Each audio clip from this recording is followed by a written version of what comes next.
Salam, hər vaxtınız xeyirli olsun dəyərli şagirdlər. Belə bir suala baxalım uşaqlar.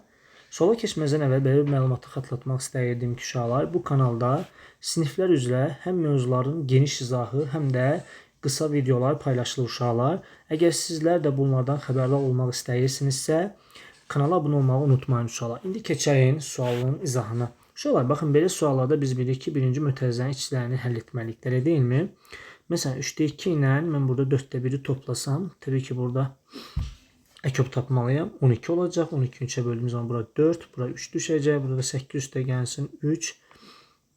Bu da elədi 12-də 11 şəklini alacaq uşaqlar. Sonra buradan ikinci mötərizənin içini həll eləsəm, 3-də 1 çıxılsın 1-dir. Burada da 3-də 1 çıxılsın. Bu 1-i mən 3-də 3 kimi yaza bilərəm uşaqlar. Bu da elədi 3-də 1 çıxılsın 3 eləyəcək. Bu da elədi 3-də -2 uşaqlar. Baxın, bizim ifadəmiz belə bir hal aldı. Baxın, 3-də 1 çıxılsın, 12-də 11 çıxılsın, 5-də 1 vurulsun, -3-də 2 şəklini alacaq uşaqlar.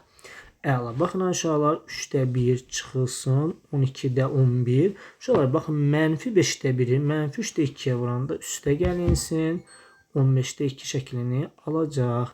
Burada 3-ə, 12-yə və 15-ə ek kübümüz olacaq 60. 60-ı 3-ə böldüyümüz zaman bura 15, 20 daha doğrusu uşaqlar. Bura 20, bura 5 və burada da 4 olacaq. 20-ni 3-ə vurduğumuz zaman bura 60. 23-ə nə idi? Çaşdım. 20-ni 1-ə vurduğumuz zaman uşaqlar. Bura 20 eləyəcək. Bu 20-ni bu 1-ə vururam. 11-i 5-ə vuranda 55. Üstə gəlinsin 8 şəklini alacaq uşaqlar. Buradan da 60-da uşaqlar baxın. 20-dən 55 çıxanda -35. -35-in üstə də 8 gələndə uşaqlar. Biz bilirik ki, mənfi neçə eləyəcək? 27. Bunun da hər tərəfini biz 3-ə bölsək, bura 20 düşəcək. Burada -9. Deməli, cavabımız olacaq A variantı.